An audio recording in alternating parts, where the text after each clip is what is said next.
I'll never forget the day that my life was changed forever. November 10th of 2004. And I have never regretted a day in uniform since.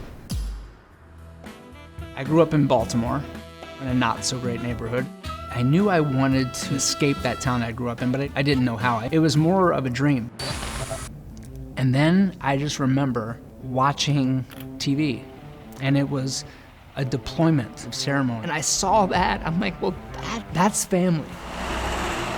So I wound up speaking to an Army recruiter, and I was like, this is it.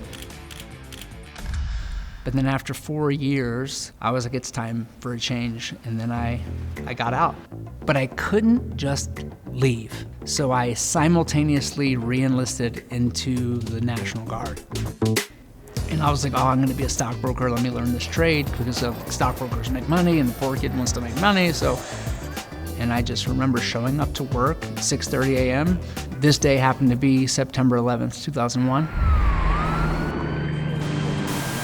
Being so riveted, I just had this creepy feeling that someone was watching me, and I didn't really understand that feeling, and I turned, and it was my boss.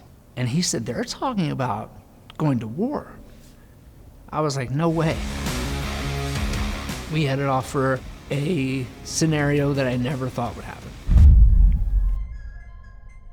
And it was a 6-vehicle convoy. I was in the lead vehicle. And I went to go do my pre-combat checks with my driver. And it turned out that my driver was my boss, Mike Ottolini. So I remember high-fiving Mike because he was my platoon sergeant, but he just hopped behind the wheel and we left the main gates of LSA Anaconda right on time, military precision. And I remember in that moment, I was like, we got this. And my head was bowed in prayer like it was before every mission. And I remember being in that prayer and then boom.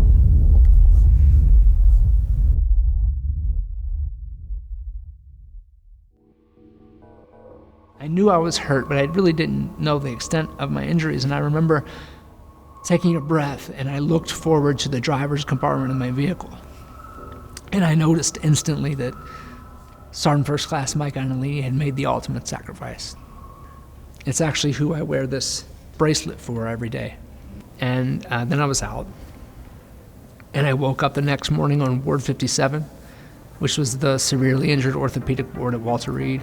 So in walks 2 of the founders of Wounded Warrior Project with a backpack. And on the backpack was a logo of one warrior carrying another. Instantly connected to it. Because that was just me a week before. And that was the first time in those weeks of this sort of new chapter in my life that I'd ever even considered the possibility of not being stuck in that hospital bed forever. It helped me understand that I was worth it. Is now I look at the logo and I get to be the warrior on the bottom. And that, I think, is the coolest thing that Wounded Warrior Project ever did for me. Wounded Warrior Project stands ready to serve those warriors and their families who are finally ready to say that they need help.